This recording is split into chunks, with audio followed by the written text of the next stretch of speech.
वेद शर्मा फिर हाजिर है एक नई, दिलचस्प, रोचक और एक सच्ची कहानी लेकर।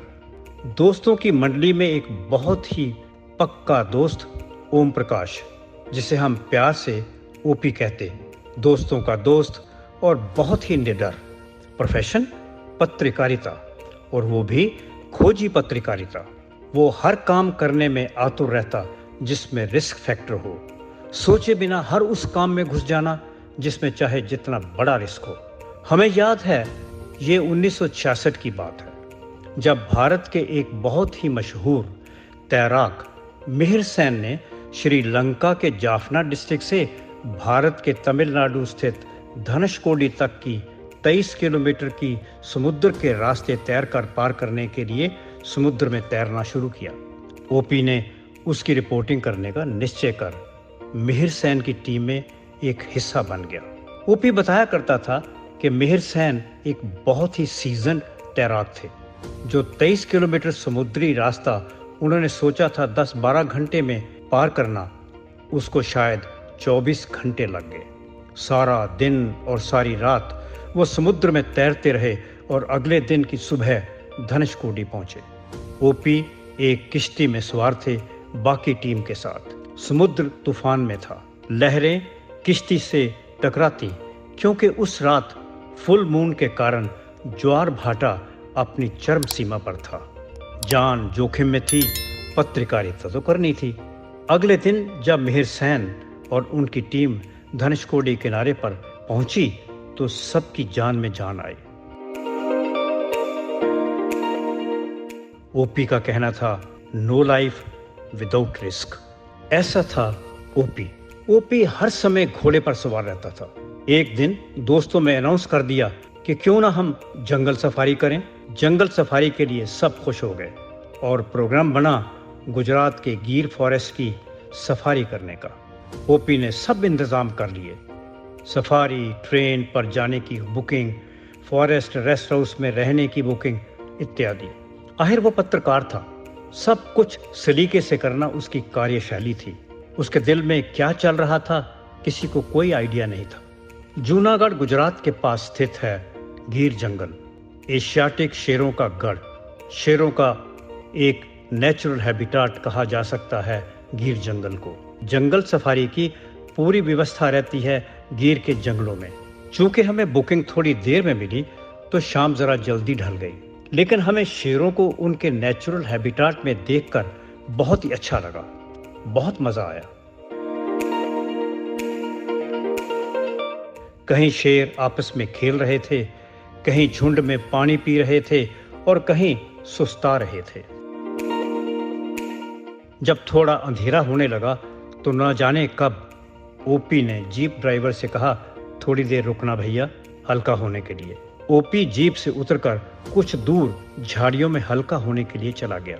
इतने में ना जाने कहां से शेरों का एक झुंड हमारी तरफ आने लगा। जीप का ड्राइवर शेरों से दूर गाड़ी को ले गया और ये भूल गया कि ओपी हल्का होने के लिए गया है। हम रेस्ट हाउस में वापस आ गए। रात गहराती जा रही थी और ओपी का कहीं कुछ पता नहीं। हमें बहुत चिंता हो रही थी ओपी के लिए। गार्ड्स ने बहुत तलाश की, लेकिन रात होने के कारण ओपी का कोई पता नहीं चल रहा था। उधर ओपी को वहां से निकलने का रास्ता मालूम न होने के कारण और जोर से बारिश होने के कारण रात जंगल में ही गुजारने की सोच ली। उसके पास और कोई विकल्प भी तो नहीं था। ओपी ने जंगल में झाड़ियों के एक झुंड में रात बिताने की सोची और दिन होने का इंतजार करने लगा। झाड़ियों में नींद किसको आती। डर ये भी था कि कहीं कोई जंगली जानवर न आकर उसका शिकार कर ले। रात गहरी होती जा रही थी और ओपी इसी उधेड़-बुन में था कि कब रात खत्म हो और वो अपने साथियों को सुरक्षित मिलकर अपनी अगली योजना पे काम करे। झाड़ियों के झरोखे से ओपी क्या देखता है कि एक शेर और शेरनी अपने बच्चों के साथ किसी जंगली जानवर के शिकार पर अपना रात का डिनर कर रहे हैं। छोटे छोटे बच्चे शिकार का मजा ले रहे हैं और शेरनी देख रही है, एक माँ की भांति। ओपी की हालत बुरी, पसीने पसीने हो रहा था। जान सूख रही थी कि अगर शेरों की नजर उस पर पड़ गई तो राम नाम सत्य तो तय है। इतने में वो क्या देखता है कि कहीं से एक बकरी का छोटा सा बच्चा बिना डरे शेरनी और उसके बच्चों की ओर चलता जा रहा है। ये सोचकर कि शायद शेरनी उसकी माँ है, मेमना शेरनी के पास आके रुक जाता है। शायद अपने बच्चों की नज़दीकी होने के कारण शेरनी का ममत्व जाग गया और शेरनी ने उस प्यारे से बच्चे मेमने को कुछ नहीं कहा और शिकार को खाने के बाद मेमने को वहां छोड़ घने जंगल की ओर चल दिए।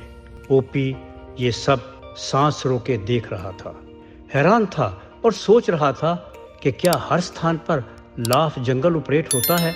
उसकी पॉजिटिविटी ने कहा, नहीं, हर स्थान पे नहीं। वो फट रही थी, दिन निकल रहा था, आसपास कोई खतरा नहीं लग रहा था। पत्रकारिता के लिए उसे एक और अच्छा सब्जेक्ट मिल गया। झाड़ियों में से वो सुरक्षित बाहर आया और क्या देखता है कि एक तरफ से उस मेमने को ढूंढते हुए कुछ लोग जो शायद उसी जंगल के एक गांव में रहते होंगे, और दूसरी ओर से उसके दोस्त जो उसकी फिक्र में सारी रात सो नहीं पाए थे, सामने से आते हुए दिखाई देते हैं। गांव वाले अपने मेमने को सलामत पाकर खुशी खुशी अपने गांव की ओर गाते बजाते चले जाते हैं और दूसरी ओर ओपी को सलामत देखकर उसके दोस्त खुशी से गले मिलते हैं। ओपी बहुत खुश था। ओपी अपने साथियों के साथ गिर नेशनल पार्क को अलविदा कहते हुए निकल पड़ा एक नए सब्जेक्ट की तलाश में। दोस्तों, कैसी लगी हमारी ये कहानी? ऐसे ही कुछ और रोचक कहानियां लेकर हम आते रहेंगे। आशा है आपने हमारा ये चैनल सब्सक्राइब किया होगा, और यदि नहीं भी किया तो चैनल को लाइक, शेयर और सब्सक्राइब करें। नमस्कार।